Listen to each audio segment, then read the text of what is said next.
Pois bem, nós vamos dar sequência então ao estudo de Apocalipse, que intitulamos de A Revelação Divina da última etapa da história humana.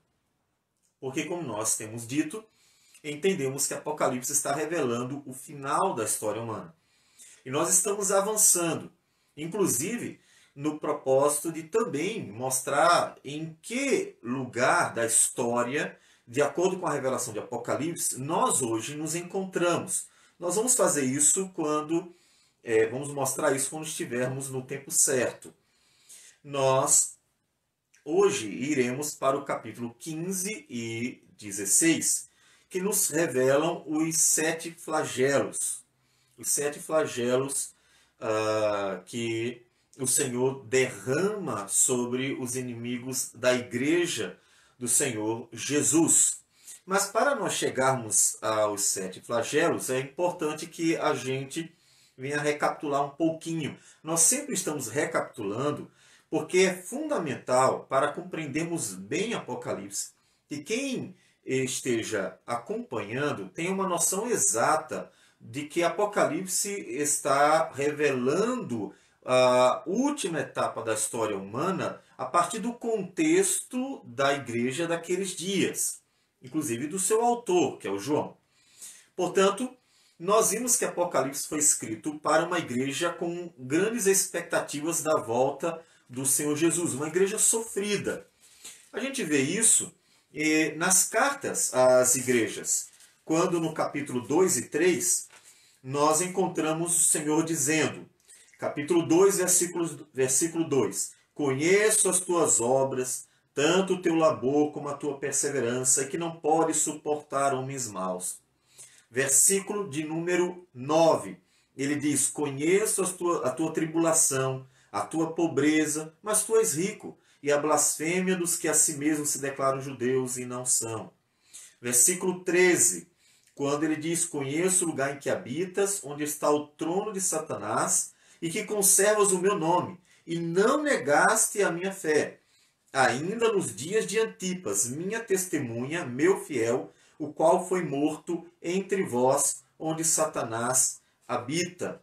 Versículo 19, conheço as tuas obras, o teu amor, a tua fé, o teu serviço, a tua perseverança, e as tuas últimas obras, mais numerosas do que as primeiras. E no capítulo 3, versículo 8, ele ainda diz, conheço as tuas obras, eis que tenho posto diante de ti uma porta, a qual ninguém pode fechar. A igreja, então, tinha expectativas. Por que ela tinha expectativas? Porque ela estava sendo perseguida. Era uma igreja sofredora. Isso é fundamental entendermos, porque Apocalipse passa a fazer todo sentido para quem está lendo, quando entende que ele foi destinado a uma igreja sofredora, uma igreja que estava padecendo, uma igreja que inclusive ansiava pela volta do Senhor Jesus, pelo dia do Senhor, o dia da vingança inclusive, porque ela estava sendo torturada, maltratada, perseguida pelos inimigos daqueles dias.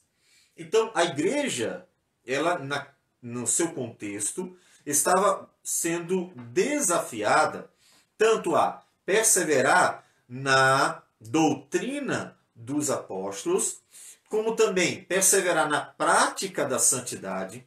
Ela precisava perseverar diante das perseguições físicas. Lembrem-se que o Império Romano, que no início estava perseguindo a igreja aqui e ali, com o passar do tempo, e os historiadores dizem que após 250, a perseguição se tornou mais abrangente ainda, porque praticamente o império inteiro começou a perseguir sistematicamente a igreja, o cristianismo. Então a igreja precisava perseverar diante da perseguição física e também deveria perseverar diante da sedução econômica, porque uma das torturas, uma das tentações era oferecer aos cristãos liberdade, oferecer aos cristãos uma vida boa, caso negassem o Senhor Jesus. Então, eles eram tentados constantemente, porque eles estavam entre a morte ou o sofrimento, os bens confiscados, a família destruída, e seguir uma vida normal, entre aspas, caso eles negassem o Senhor Jesus, sacrificando aos deuses, adorando ao imperador e assim por diante. Então, era um tempo muito difícil para o cristão. Aqueles tempos ali foram tempos bastante difíceis.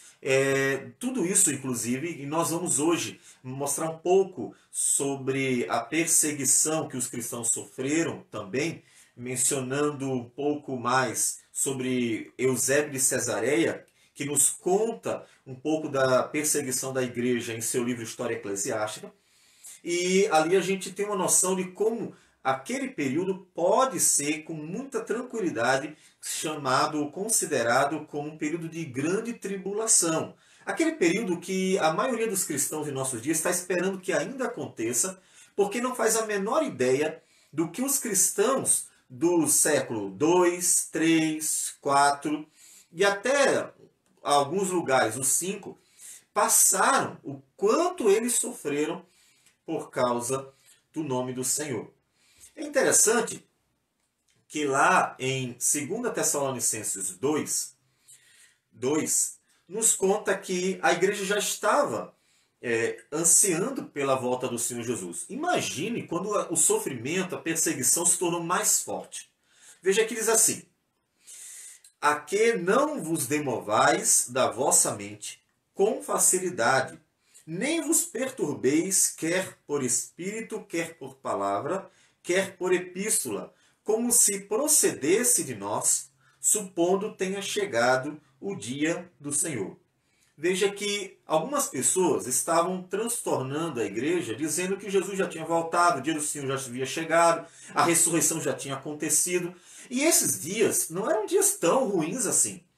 Porque nesses dias, nos dias dos apóstolos, a perseguição era muito mais judaica. E os judeus, ainda que tenham trazido muitos problemas para a igreja, eles não chegaram ao ponto do que o Império Romano fez. Porque eles não praticavam as mesmas torturas, eles mataram pouquíssimo, pouquíssimo mesmo. Eles não obrigavam a idolatrar os deuses pagãos, ou muito menos o imperador. Eles criaram muitos problemas porque não aceitavam que o cristianismo ele vivesse à parte do judaísmo e que Cristo fosse de fato o Messias esperado. Eram problemas bem internos, porque o cristianismo sai do judaísmo e os primeiros cristãos são, em grande maioria, judeus. Pelo menos ali no início. Então a igreja tinha uma expectativa da volta do Senhor Jesus, uma volta mais breve. Vejam outro texto, 2 Pedro 3, versículo 9 diz: não retarda o Senhor a sua promessa, como alguns a julgam demorada.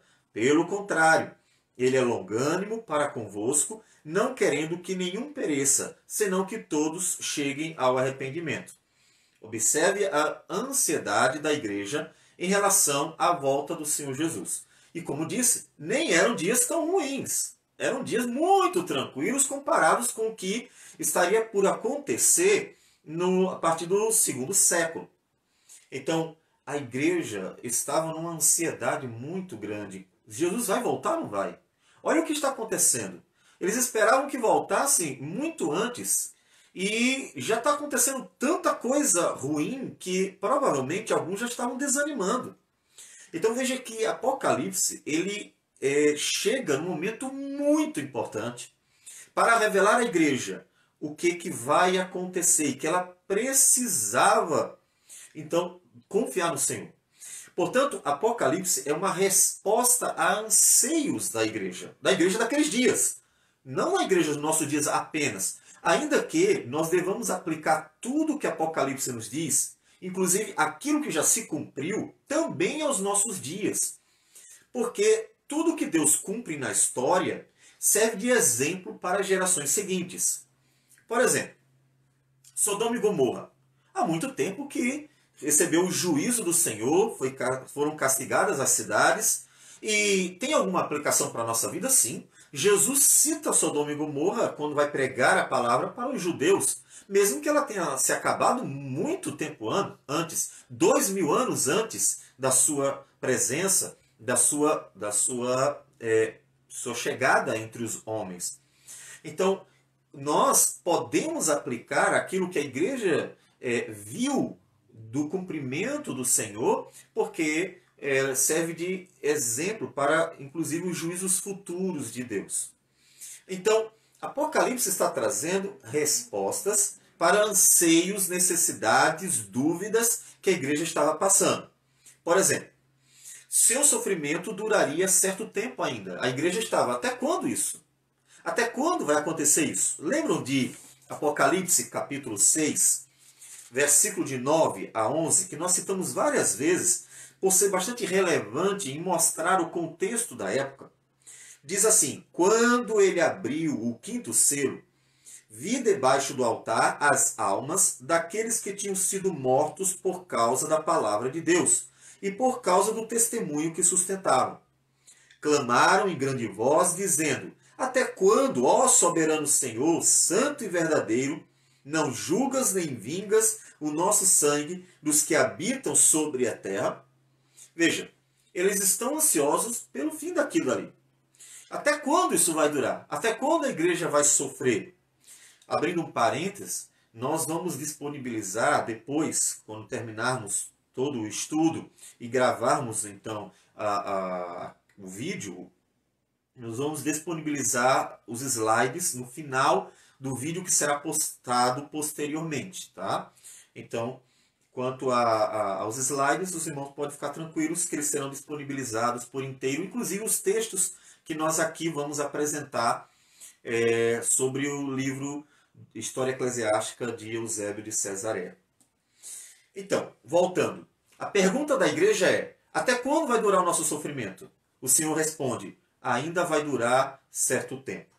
Veja que o versículo 11 diz: então a cada um deles foi dada uma vestidura branca, e lhes disseram que repousassem ainda por pouco tempo, até que também se completasse o número dos seus conservos e seus irmãos, que iam ser mortos como igualmente eles foram. Então, quando a igreja está sofrendo, padecendo naqueles dias, e deseja que termine, porque ela está inclusive orando, está clamando a Deus, pedindo ajuda, Apocalipse traz uma resposta, é que aquele sofrimento ia durar certo tempo. Ela precisava ter paciência, ela deveria ter paciência diante disso. Todavia, veja que Apocalipse revela também que o sofrimento teria um fim, sim. Aquele período de grande tribulação que a igreja estava passando nos primeiros séculos do cristianismo teria um fim. Por quê? Porque Deus traria vitória para a igreja, Deus derrotaria o inimigo da igreja, e então a igreja teria sossego depois que houvesse a vitória. Então, essas respostas aos anseios da igreja eram fundamentais para que ela perseverasse diante das muitas lutas que ela estava passando. Isso serve para a gente? Claro! Assim como Deus confortou o coração dos irmãos, mostrando que tanto é preciso ter paciência diante de tribulações, como eles passaram, lembrando-se que eles sim passaram por uma grande tribulação. As nossas tribulações do dia a dia são ínfimas, ou melhor, comparadas com o que eles passaram. E, no entanto, nos confortam, lembrando que Deus ele tem um tempo para estas coisas também. E no tempo certo, chega o fim da tribulação. Então eles precisavam ter paciência, mas deveriam saber que iria ter um fim. Certo? E aqueles que morriam com Cristo? Apocalipse revela que eles estão em paz. Que eles são vitoriosos. Eles não foram derrotados porque morreram por Jesus. Os que morrem por Jesus, os que sofrem por Jesus, os que perseveram até o fim, os que não desistem, os que continuam sendo fiéis e vivendo pela esperança da glória de Cristo, esses são vitoriosos. Porque a vitória da igreja se encontra em perseverar até o fim. Inclusive, esse é um versículo importante para nos lembrar que Deus quer da igreja sempre isso. Apocalipse 14, versículo 12. Aqui está a perseverança dos santos, os que guardam os mandamentos de Deus e a fé em Jesus. Ou seja, diante daquelas lutas, os que guardam os mandamentos de Deus e a fé em Jesus, esses são os vitoriosos, que estão perseverando. Apocalipse também vem revelando, como nós já estamos vendo, desde o primeiro estudo, que a volta de Jesus não seria tão breve quanto a igreja desejava. A igreja desejava que a volta do Senhor Jesus acontecesse o mais rápido possível. Mas Apocalipse mostra que não é assim. Inclusive porque veremos hoje que a grande tribulação se encerra no capítulo 16. Depois disso vem a derrota do inimigo da igreja, da Babilônia. Depois mostra que a igreja começa um período de reinado, que é o reinado milenar. E a volta de Jesus só vem no final do livro. Então veja que demoraria. Tanto é que são 2000 anos e não aconteceu ainda. Mas, como nós veremos posteriormente, entendemos que deve estar realmente bem próxima e já se cumpriu boa parte daquilo que Deus havia revelado. Então, Deus conforta a igreja, mostrando para a igreja que ela precisava continuar perseverando e que deveria continuar esperando a volta do Senhor Jesus, porque o Senhor Jesus voltaria, mas não seria tão rápido. E Deus, no capítulo 6 a 16 de Apocalipse, mostra que Ele mesmo luta pela igreja.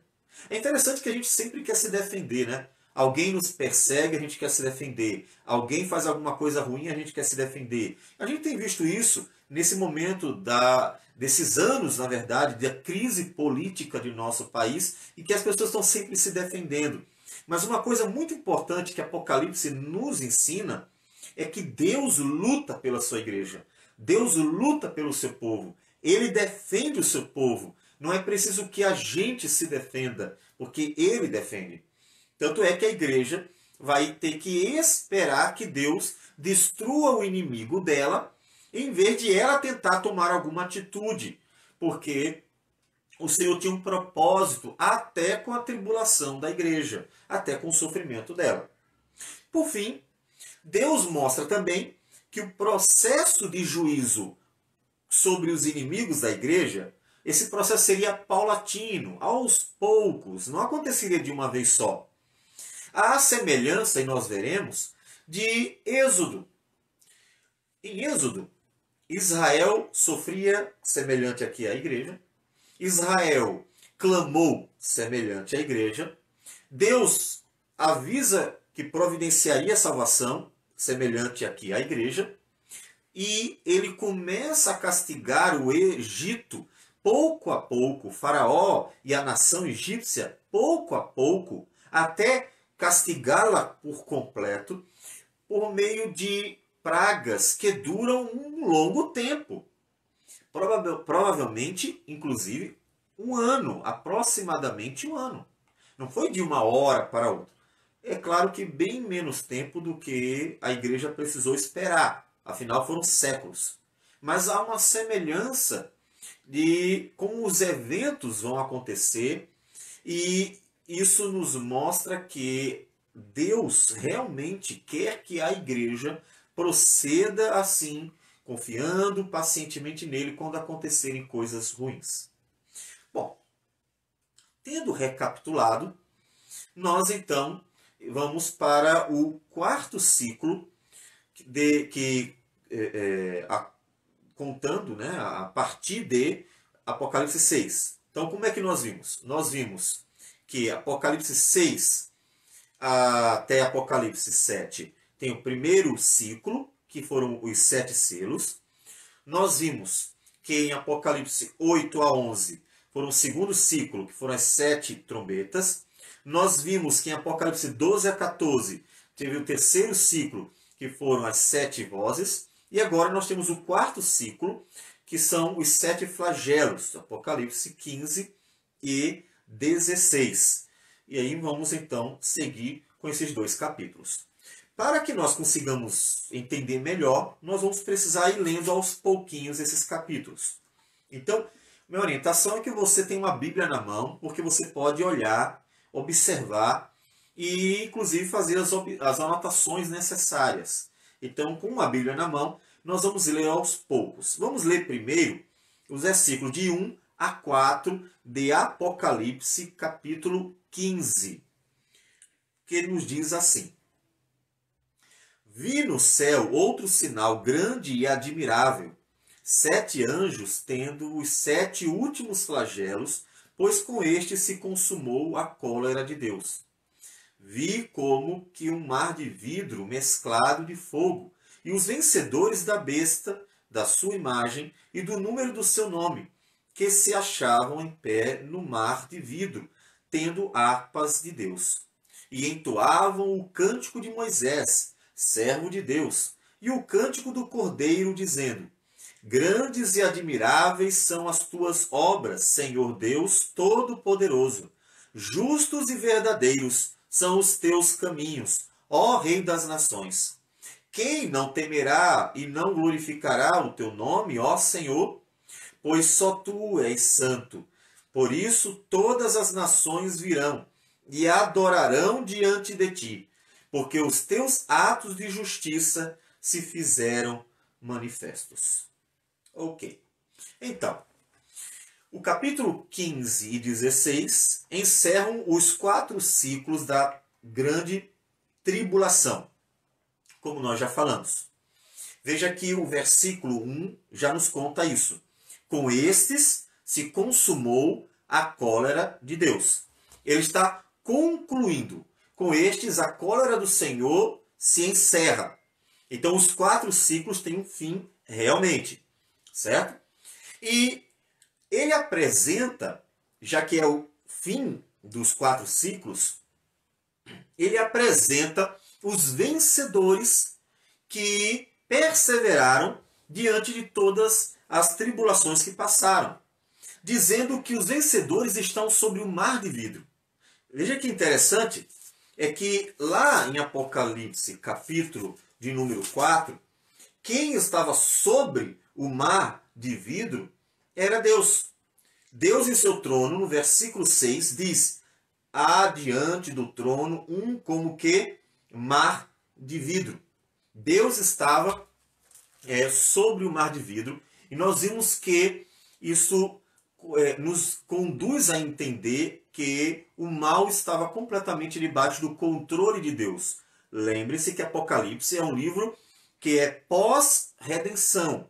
Portanto, a redenção já aconteceu, Satanás foi vencido por Cristo Jesus na cruz, e então o controle total sobre ele, porque ele não tem mais como acusar a igreja, ele não tem mais como estar perturbando aqueles por quem Cristo morreu, aqueles que Deus ama.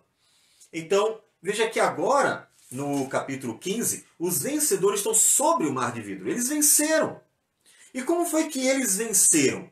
Aí o versículo 2 nos diz que são os vencedores da besta. Então, como é que eles venceram? Eles venceram as ameaças dos imperadores, que o capítulo 17 nos diz que são representados pela besta.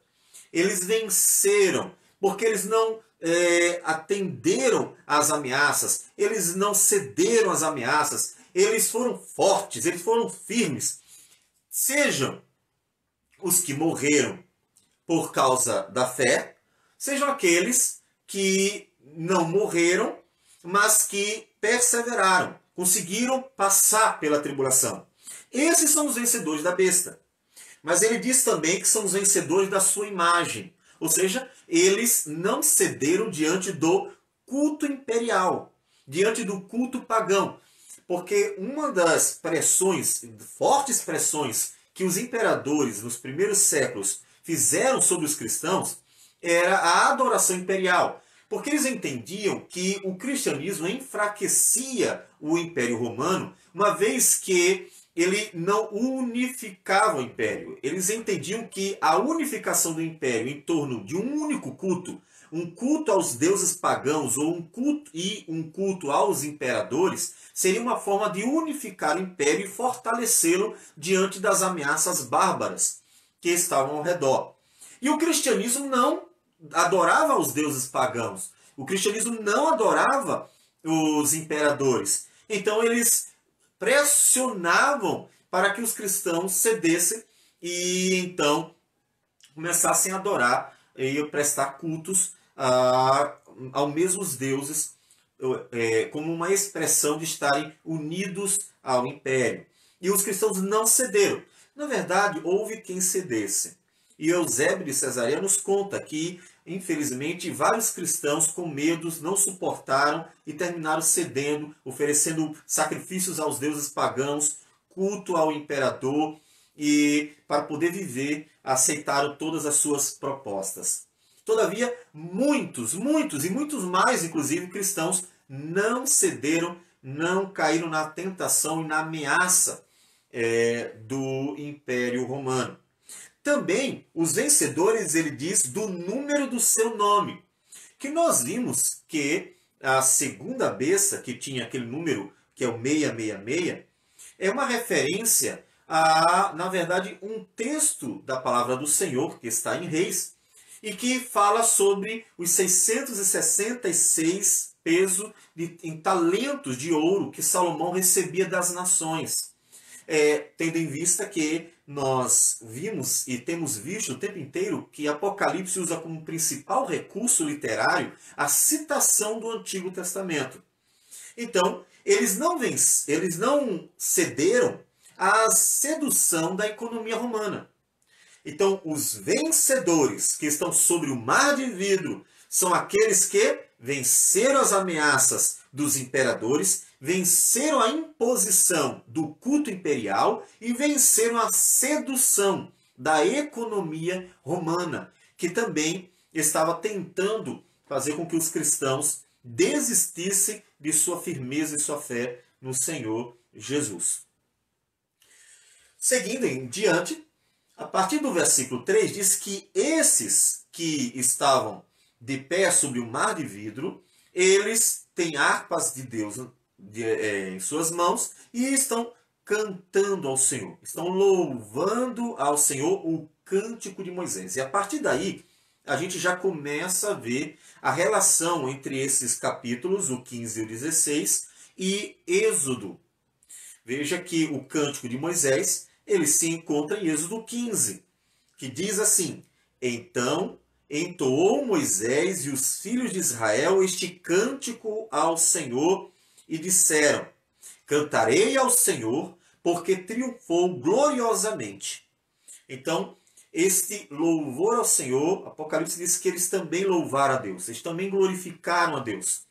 A igreja louva a Deus como Israel louvou a Deus quando Deus deu a vitória sobre o Egito. E aqui a igreja tem a vitória sobre Roma. Veja, são duas nações inimigas. Um era o Egito, a nação egípcia, e a outra era a nação romana, ou o Império Romano. E a igreja, no Antigo Testamento, recebeu a vitória sobre o Egito. A igreja do Novo Testamento recebeu a vitória sobre o Império Romano. Então a igreja louva a Deus como Israel louvou. Mas também os cristãos louvam a Deus como Jeremias. Por que a gente diz isso? Porque no versículos de número 3 e 4 aparece uma citação de mais um texto do Antigo Testamento, que é Jeremias capítulo 10, versículos 6 e 7. Quando o profeta diz: Ninguém é semelhante a ti, ó Senhor. Tu és grande, e grande é o poder do teu nome. Quem te não temeria a ti, ó Rei das nações?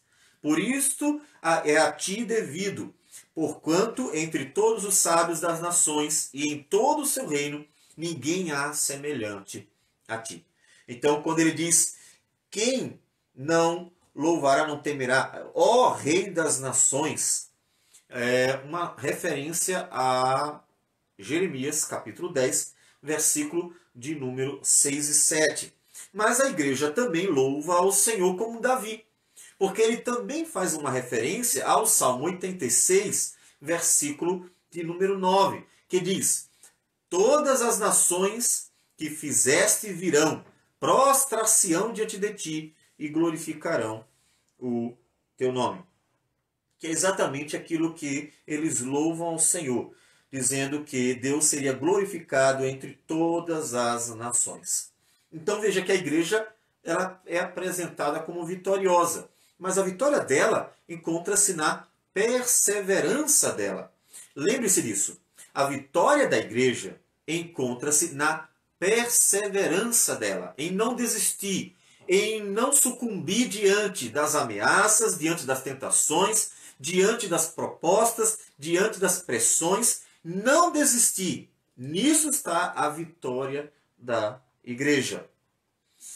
Então, o que acontece a partir do versículo 5 é o surgimento dos flagelos.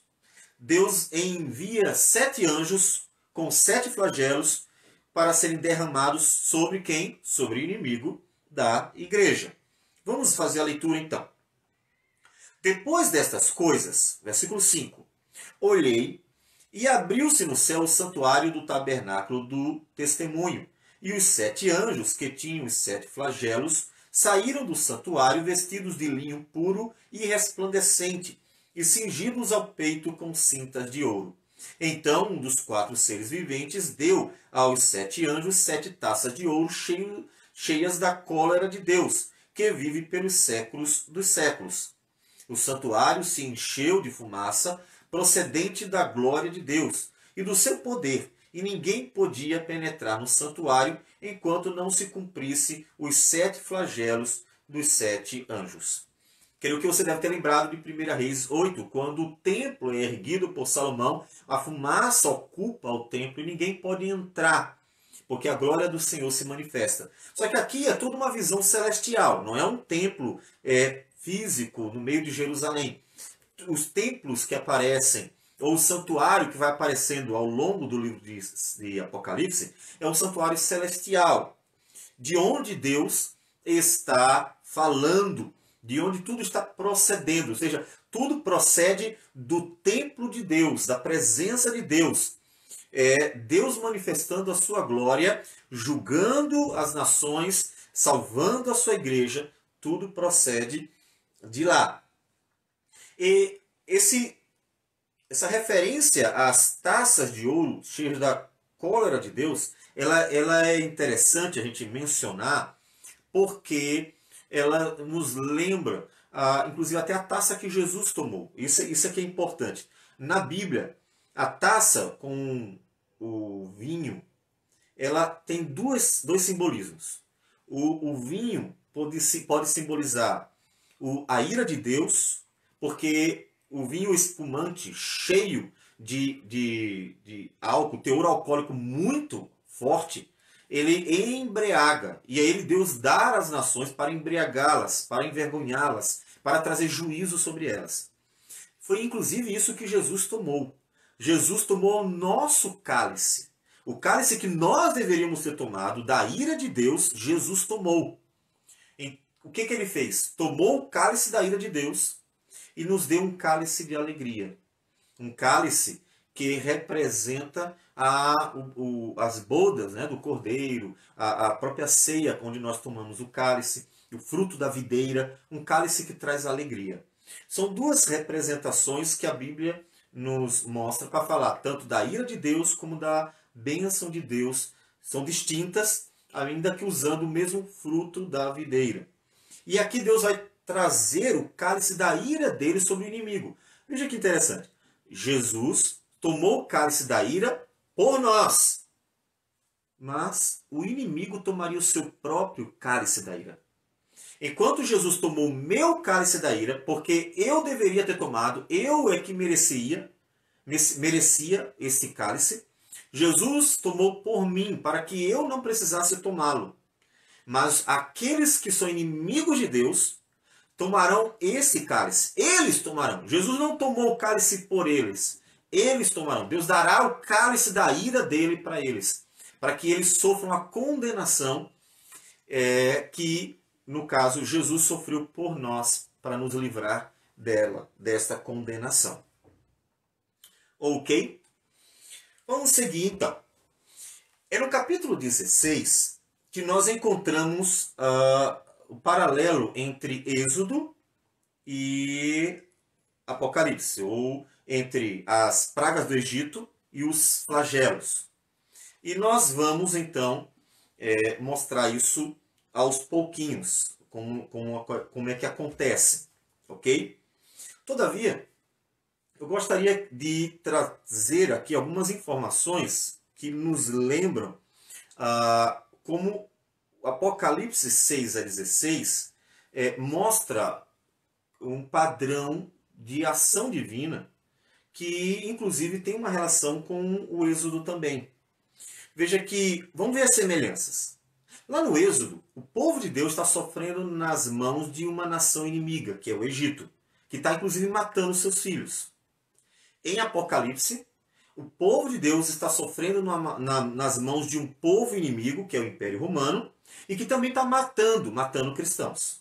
Primeira associação. No Êxodo, Deus ouve os clamores do seu povo, que clama a Deus por misericórdia, como nos mostra o capítulo de número 2, versículos 23 a 25, que diz que os filhos de Deus gemiam sobre a servidão e o seu clamor subiu a Deus. Eles clamaram a Deus por causa do sofrimento. Em Apocalipse 5, 8, 6, de 9 a 11, 8, versículos 3 e 4, também nos conta que orações eram feitas. Então Deus ouve os clamores do seu povo. Lá em Êxodo, Deus ouviu os clamores do seu povo e ele mesmo começa a lutar em favor do seu povo. Veja que em Êxodo, Moisés não lutou com Faraó, o povo não pegou em espada, não houve luta armada nenhuma. Deus luta pelo seu povo. Deus vai ao encontro do Egito, ao encontro de Faraó, e vai lutar por meio das pragas, subjugando aquela nação. Aqui em Apocalipse, observe que também a igreja não pega em espada, não há ninguém lutando contra o Império Romano. E os historiadores, quando nos contam como era a vida da igreja naqueles dias, vão testificar que os cristãos daqueles dias foram uma bênção, mesmo sendo maltratados. Eles não lutaram contra Roma. Ainda que um ou outro possa ter criado algum problema, porque o cristianismo ele nunca e jamais poderia ser, nesse mundo pecador, completamente homogêneo. Então, Deus é que luta pelo seu povo em Apocalipse. É Ele que traz flagelos sobre os inimigos do povo de Deus.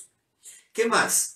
Deus castiga aos poucos a nação inimiga. Veja que lá no Egito, 10 pragas. Deus foi castigando, destruindo aos poucos a nação inimiga. E em Apocalipse aparecem os 7 selos, as 7 trombetas, as 7 vozes e os 7 flagelos. Ou seja, Deus vai castigando aos poucos o Império Romano, que é o povo inimigo do povo de Deus. Veja que nós encontramos diversas semelhanças entre o Êxodo e Apocalipse. Também temos que o povo de Deus deveria ter paciência durante o castigo. Lá em Êxodo, o povo começa a reclamar: Moisés, a gente pediu ajuda e só está piorando a situação. Por quê? Quando Moisés fala com Faraó, Faraó pressiona mais ainda e começa a fazer Israel sofrer mais ainda. E o povo fica impaciente. E então Deus começa a agir, mas o povo deveria esperar, deveria confiar. Então Deus diz assim, diga ao povo que agora vocês verão, então calma.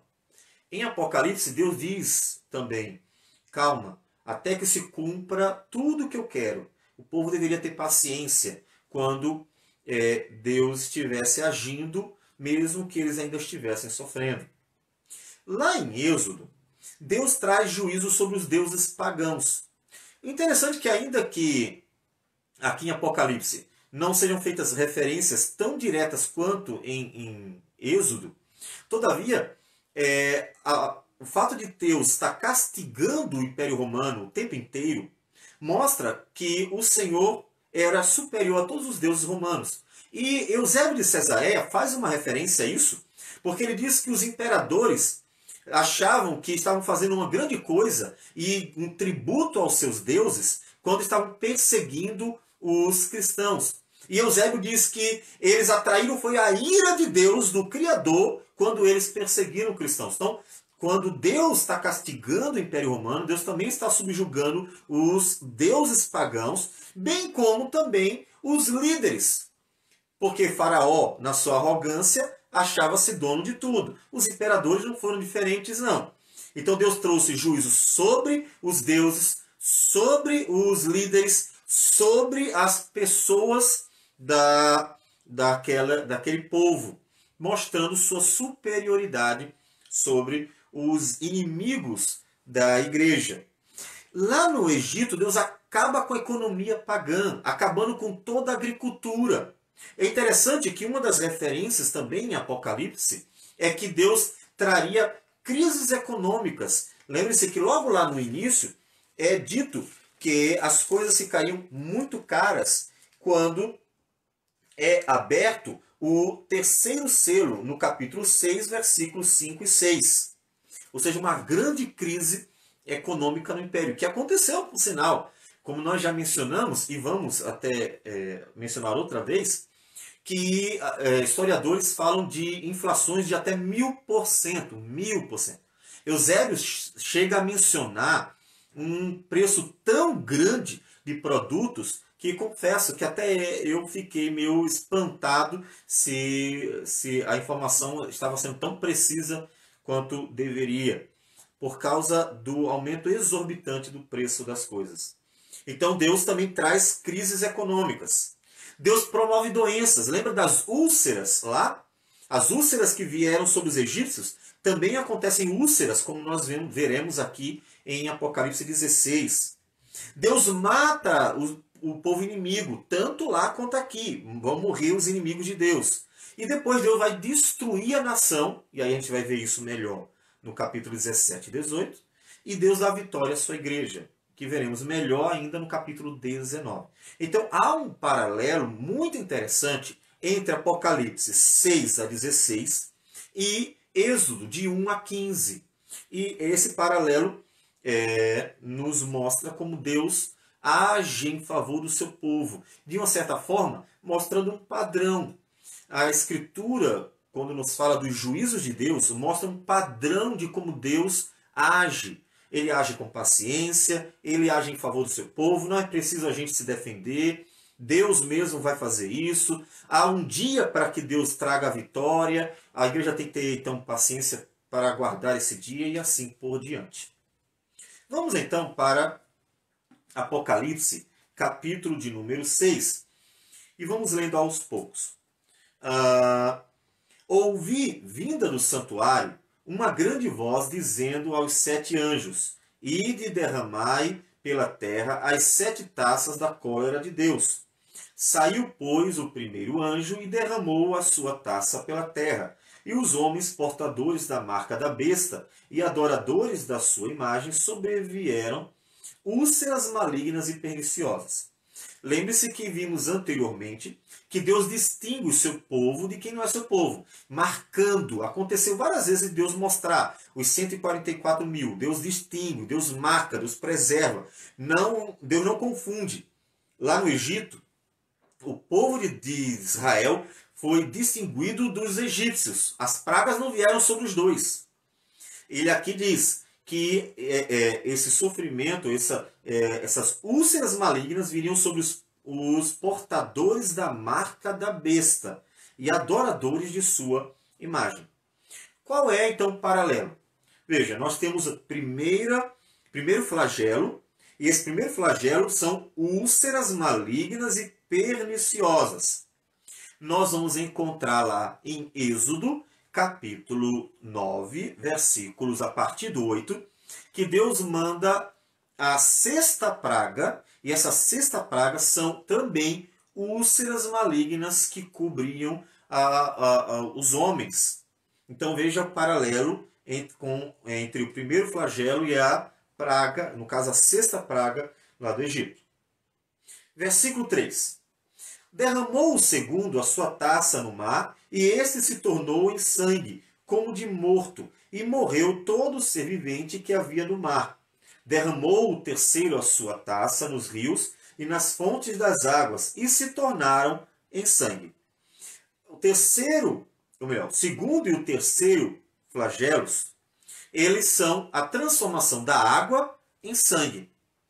Onde nós encontramos esse paralelo? Êxodo, capítulo 7, versículo 14, a primeira praga é exatamente a transformação de água em sangue. Mais um paralelo entre flagelos e pragas do Egito. Vamos para o versículo 8. O quarto anjo derramou a sua taça sobre o sol, e foi-lhe dado queimar os homens como fogo. Com efeito, os homens se queimaram com um intenso calor e blasfemaram o nome de Deus, que tem autoridade sobre estes flagelos, e nem se arrependeram para lhes darem glória. Derramou o quinto a sua taça sobre o trono da besta, cujo reino se tornou em trevas, e os homens remordiam a língua por causa da dor que sentiam, e blasfemaram o Deus do céu por causa da angústia e das úlceras que sofriam, e não se arrependeram de suas obras. Observe que o quarto e o quinto flagelos falam de um castigo de Deus que tem uma relação com o sol. O sol que se volta contra os homens e o sol que se torna em trevas. Qual foi, então, a praga do Egito em que Deus também castigou o Deus Sol? Que também os romanos tinham o sol invicto. E Deus também vai mostrar sua superioridade sobre todo esse paganismo idólatra dos romanos. No Egito é a nona praga. A nona praga é as trevas que aparecem no Egito, mostrando que Deus estava acima do sol. Ele, na verdade, criou o sol e não deveria ser idolatrado. Êxodo capítulo 10, versículo 21. Então, quarto e quinto flagelos, paralelo com a nona praga de Êxodo, capítulo 10, versículo 21. Versículo 12. Derramou o sexto a sua taça sobre o grande rio Eufrates, cujas águas secaram para que se preparasse o caminho dos reis que vem do lado do nascimento do sol. Então vi sair da boca do dragão, da boca da besta e da boca do falso profeta, 3 espíritos imundos semelhantes a rãs, porque eles são espíritos de demônios, operadores de sinais, e se dirigem aos reis do mundo inteiro com o fim de juntá-los para a peleja do grande dia do Deus Todo-Poderoso. Eis que venho como vem o ladrão, bem-aventurado aquele que vigia e guarda suas vestes, para que não ande nu e não se veja a sua vergonha. Então se ajuntaram no lugar que em hebraico se chama Armagedon. Veja que esse é o sexto flagelo. E no sexto flagelo, o que aparece são as rãs. Acontece uma série de coisas. Mas, nesse paralelo com as pragas do Egito, nós encontramos as rãs, o que era o formato que os espíritos imundos tinham. Qual era a praga do Egito em que apareciam as rãs? A segunda praga, Êxodo capítulo 8, versículo 1. Então veja mais um paralelo entre os flagelos e as pragas do Egito. Por fim, tem o sétimo flagelo. Então derramou o sétimo anjo a sua taça pelo ar, e saiu grande voz do santuário, do lado do trono, dizendo: Feito está. E sobrevieram relâmpagos, vozes e trovões, e correu grande terremoto, como nunca houve igual desde que há gente sobre a terra. Tal foi o terremoto forte e grande. E a grande cidade se dividiu em 3 partes, e caíram as cidades das nações, e lembrou-se Deus da grande Babilônia, para dar-lhe o cálice do vinho do furor da sua ira. Todas as ilhas fugiram e os montes não foram achados. Também desabou do céu sobre os homens grande saraivada, com pedras que pesavam cerca de 1 talento. E por causa do flagelo da chuva de pedras, os homens blasfemaram de Deus, porquanto o seu flagelo era sobremodo grande. Veja que o sétimo flagelo são chuvas de pedra. E esta também é a sétima praga do Egito. Saraiva, chuvas de pedra. Êxodo capítulo 9, versículo de número 13. Portanto, todos os 7 flagelos têm um paralelo com as pragas do Egito, mostrando que Deus está agindo, o mesmo Deus do Antigo Testamento, que derrotou os inimigos de Israel, que lutou pelo seu povo, é o mesmo Deus que continua lutando pela sua igreja, quando ela está sendo perseguida, maltratada pelos seus inimigos, pelo Império Romano. Eu acho interessante aqui só mencionar, porque ainda não vamos entrar no juízo mesmo sobre a Babilônia, são apenas prévias do juízo, são castigos, mas ainda virá a destruição, que é o capítulo 17 e 18. Mas ele já fala aqui que Deus vai trazer a destruição da grande Babilônia. E ele diz que todas as ilhas fugiram. Eu achei interessante pesquisar quantas ilhas na Itália, ali ao redor da Itália. Se não me falha a memória, são 45 ilhas. E então parece que não é em vão que Apocalipse mais de uma vez menciona que as ilhas fogem. A Itália é cheia de ilhas ao redor daquele país, hoje, né? Daquele país. Então, agora vamos trazer algumas informações históricas para que a gente possa ver o relacionamento entre o texto e aqueles 4 primeiros séculos, ou 5 primeiros séculos. Na verdade são 4 porque é do 2º ao 5º, mas 5 pensando que a igreja desde o 1º século que vem já iniciou e estava sofrendo algum tipo de perseguição e já estava dentro do Império Romano. Os historiadores consideram que a queda do Império Romano ela foi o resultado de diversos fatores, tá? Não um só. Não foi um fator apenas que trouxe a queda do Império Romano. Então, que fatores foram esses? Veja que alguns deles nós já vimos. Nós vamos mencionar aqui, mas nós já vimos quando estávamos fazendo a exposição, o estudo de Apocalipse. E nós veremos melhor quando estivermos fazendo aqui uma leitura de alguns pontos, de alguns parágrafos do livro de Eusébio de Cesareia, que vão mostrar como há um acordo pleno entre história e o texto de Apocalipse. Mas os historiadores dizem, pelo menos, que algumas coisas que nós vamos citar aqui foram causa da queda do Império Romano. As invasões dos bárbaros, as guerras que foram destruindo Roma. Foram guerras destrutivas, guerras que só enfraqueciam, deixavam perdas, gastos grandes e baixas no exército. As invasões bárbaras e invasões de vândalos foram um dos fatores para a queda do Império Romano. A decadência do Império, do exército romano, que foi se enfraquecendo e até também, quando não havia as guerras, foi se acomodando diante de períodos que eles não precisavam lutar. Os gastos excessivos com os militares, por causa dessas muitas guerras, em que aumentou a inflação, porque a moeda precisou ser desvalorizada, a inflação foi a 1000%, dizem alguns, e isso foi enfraquecendo. A economia romana também enfraqueceu. Eu achei interessante que há uma menção sobre até o envenenamento da população em Roma por causa do encanamento com chumbo. Isso foi sendo diluído na água e trouxe também problemas de saúde para os cidadãos romanos. A gente já mencionou as epidemias que mataram milhões mesmo, porque foram várias epidemias que aconteceram desde o 1º século, que a gente nem chegou a mencionar, mas em 79 houve a primeira epidemia. Depois, no 2º século, nós temos a epidemia, principalmente de 164, 165. E nós temos 251 no 3º século, 312 no 4º século. Essas epidemias trouxeram milhões de mortos. Fizeram milhões de mortos. Nós temos a dependência excessiva de escravos, que fez com que Roma não conseguisse superar a crise econômica, porque não conseguiam mais escravos e as guerras estavam trazendo baixas para a civilização, para a sociedade romana. E além disso, as muitas crises políticas, a instabilidade, divisão do império, como aconteceu no Ocidente e Oriente, trouxe também um enfraquecimento do Império Romano.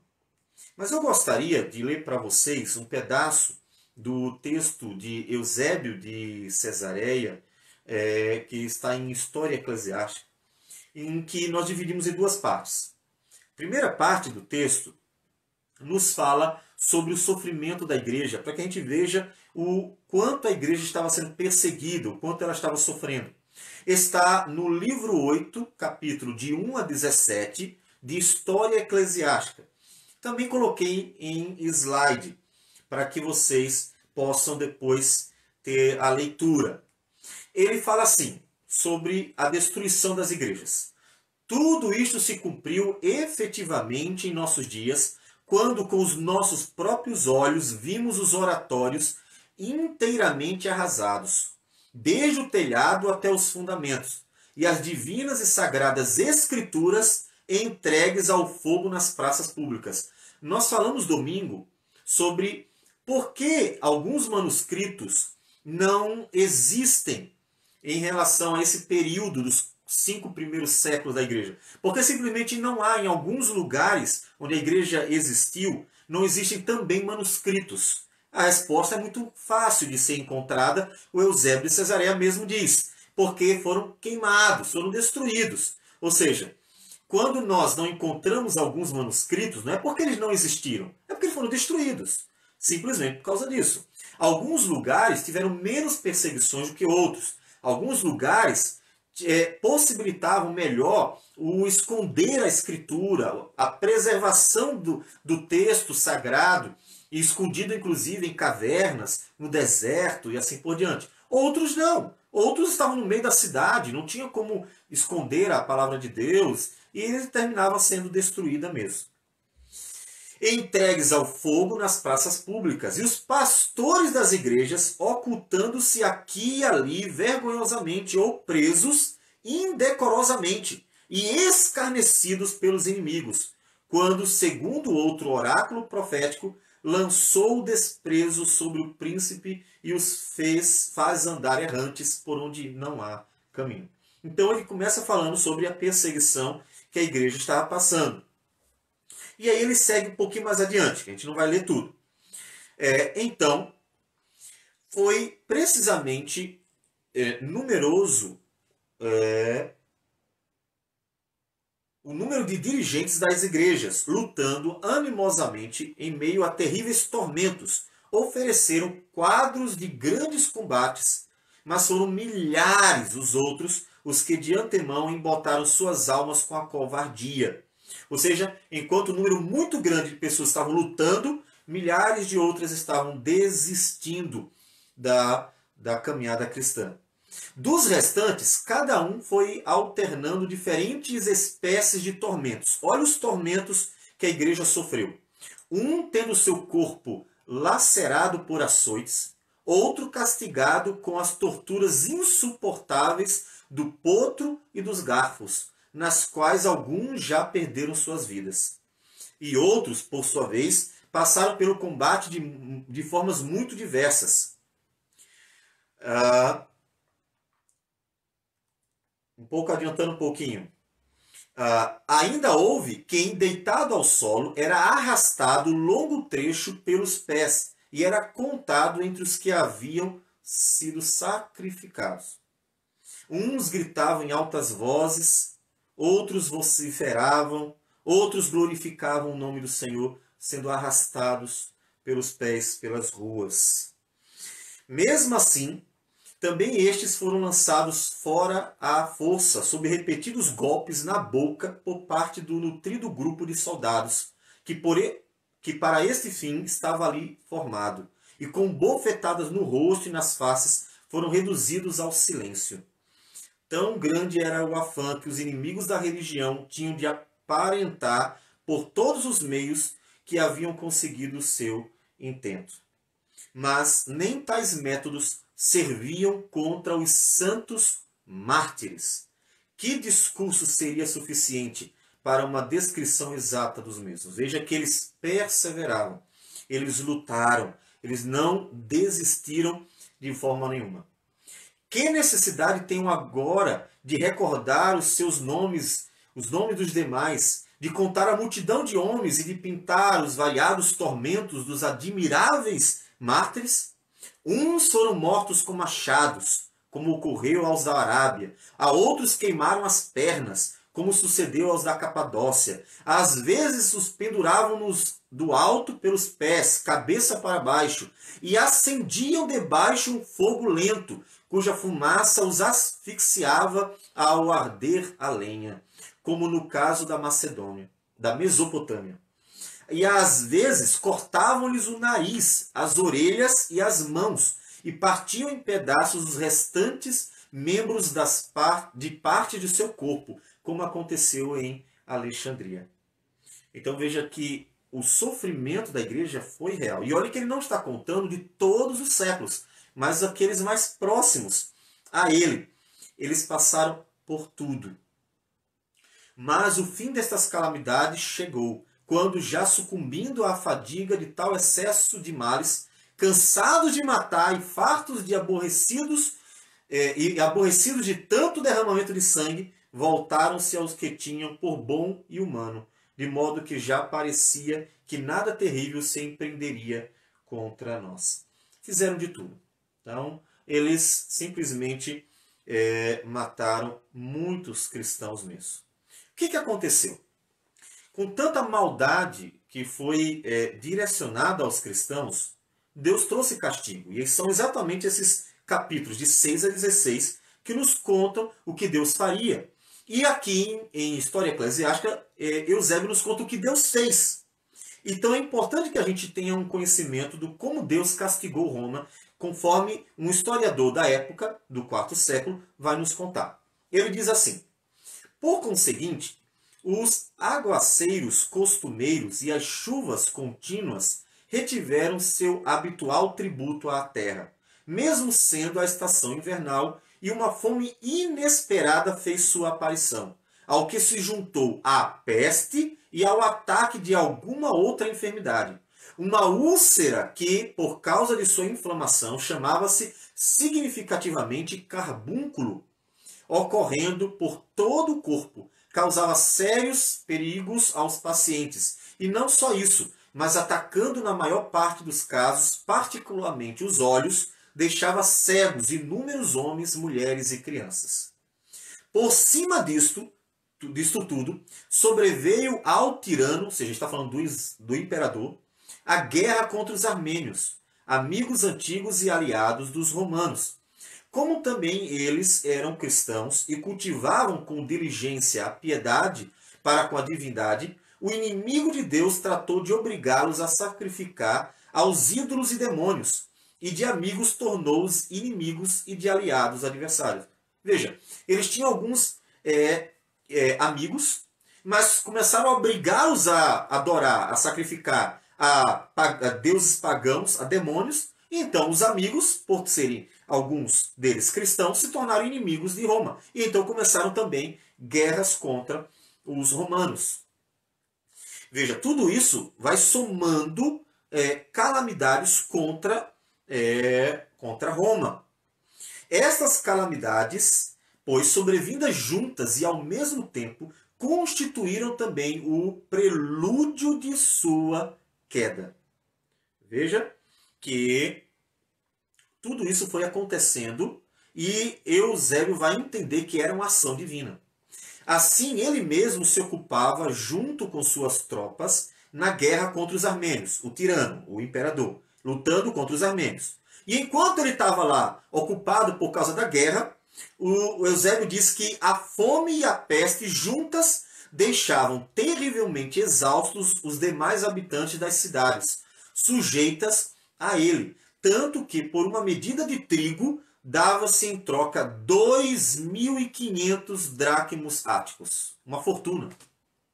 Veja, Eusébio conta que a guerra estava então ocupando o imperador e o exército, Nas cidades aparecia fome e doenças que matavam milhares e deixava a economia em crise, a ponto de se vender uma medida de trigo por 2.500 dracmas áticos, que é um valor muito significativo, porque o dracma ático se assemelha ao denário, que é aquele pagamento de um dia de trabalho. Então veja que as calamidades não só aumentando. Em consequência, eram milhares os que morriam nas cidades, ainda que mais numerosos do que estes fossem os que morriam nos campos e nas aldeias. Assim, pois, alguns julgaram bom vender seus mais apreciados bens aos mais ricos por umas migalhas de alimentos. As pessoas estavam morrendo, estavam passando fome mesmo. Observe o castigo de Deus sobre Roma. Exatamente como o Apocalipse vai dizer, ou nos diz, do capítulo 6 ao 16. Algumas mulheres nobres das cidades, empurradas pela indigência ao mais vergonhoso mistério, saíam pelas praças públicas a mendigar. Mulheres nobres passaram a ser necessitadas por causa da fome. Imploravam que se lhe dessem pedacinho de pão, e com a alma já nos últimos sopros gritavam que estavam famintos em relação a vários cidadãos de Roma. Outros, por outro lado, os que pareciam ser dos mais acomodados, ante a multidão de pedintes, eles passaram a se encerrar numa atitude dura e insensível. De fato, em meio às praças e às vielas, ofereciam já à vista o mais lamentável espetáculo: os cadáveres desnudos que jaziam insepultos desde muitos dias. As cidades cheias de cadáveres, porque o número de mortos era muito maior do que podiam enterrar. Veja como a situação foi feia. A grande questão é que boa parte dos cristãos não faz a menor ideia que isso aconteceu. E por isso não consegue ter uma noção de que Apocalipse 6 a 16 se cumpriu muito perfeitamente quando Deus estava destruindo Roma por todos os males que fez contra os cristãos. Alguns até já eram repasto para os cães, e por esta causa, sobretudo, os vivos começaram a matar cães, temerosos de que tivessem raiva e se dedicassem a devorar homens. Então veja que terrível. Que terrível não foi? Foram aqueles dias quando fome, peste, guerras sobrevieram de uma só vez sobre o Império Romano, destruindo pouco a pouco aquela sociedade pagã e inimiga do povo de Deus. Tem mais, todavia eu vou deixar nos slides e vocês depois poderão ler com mais paciência. Inclusive nós já citamos o livro 8 e o livro 9 de História Eclesiástica de Eusébio de Cesareia. Algumas aplicações para nós. O que nós podemos aplicar na nossa vida? Aquilo que Deus já fez, castigando os inimigos do povo de Deus. Primeiro, a vitória dos cristãos sobre o mundo está em sua perseverança em todo o tempo. Observe que o Império Romano caiu, nós veremos melhor no capítulo 17 e 18. Deus mesmo destruiu e os cristãos não fizeram nada. Muito pelo contrário, Eusébio diz que os cristãos ajudavam os pagãos enterrando seus mortos. Ajudavam os famintos dando comida. Os cristãos não se vingaram com suas próprias forças. Muitos deles estavam ali servindo, mesmo em meio a todo aquele sofrimento a que foram sujeitados. Então, a vitória do cristão está em perseverar, em ser fiel a Deus até o fim. Essa é a nossa vitória. Diante desse mundo caótico, nossa vitória está em perseverar. Quando pessoas perseguem a igreja, o cristão deve apresentar tudo diante de Deus. Veja que Apocalipse nos ensina que as orações chegam a Deus. E o que o cristão tem que fazer é colocar tudo diante do Senhor. Quando você pensar em revidar, quando você pensar em se vingar, quando você pensar em começar a fazer greve, quando você começar a pensar em fazer alguma coisa para resolver os problemas que você está passando, lembre-se, você tem que orar. Orar ao Senhor. colocar diante do Senhor. Porque Deus é aquele que vinga a sua igreja. É Ele. Então, as orações estão chegando diante de Deus. Ore, coloque os joelhos. Comece a fazer vigília nas igrejas. Comece a participar das reuniões de oração, que são tão mal frequentadas. Temos visto isso desde que somos membros de igreja, antes de ser pastor, que as reuniões de oração e as vigílias de oração das igrejas por onde eu passei eram sempre mal frequentadas. Ou seja, os cristãos preferem fazer confusão e tentar se vingar e fazer justiça com as próprias mãos do que colocar o joelhinho diante de Deus no chão e clamar a Deus para que Deus esteja ajudando, socorrendo e operando. Então, ora ao Senhor. Terceira aplicação. As obras que Deus realizou no passado são exemplos para a igreja de todos os tempos. Do jeito que Deus venceu o Império Romano, Deus vencerá também o Império Chinês, Deus vencerá também todos os problemas que nós temos em nossos dias, em diz respeito às perseguições, que é na Coreia, no Oriente Médio, pensando nos lugares onde o cristianismo é proibido. Deus é o mesmo e Ele vai vingar a sua igreja também, do jeito que Ele fez no passado. O que a igreja tem que fazer é continuar confiando, pregando, esperando e orando ao Senhor. As obras de Deus continuarão sendo realizadas. Então, é um exemplo para nós o que Deus fez no passado. E, por fim, quarta aplicação. Ainda que pareça estarem se dando bem, os inimigos de Deus serão destruídos no devido tempo. Olha, pareceu demorado, não foi? Capítulo 6 a 16. São 4 a 5 séculos. Parece realmente que nunca mais ia acabar. Imagina quem estava passando por aquilo, como deve ter tido a sensação de que não ia chegar ao fim daquele sofrimento. Mas chega. No tempo de Deus, Deus traz o juízo sobre os inimigos e a vitória para a sua igreja. E isso também ainda acontecerá em relacionado à nossa geração. Devemos apenas esperar, orar e confiar no Senhor.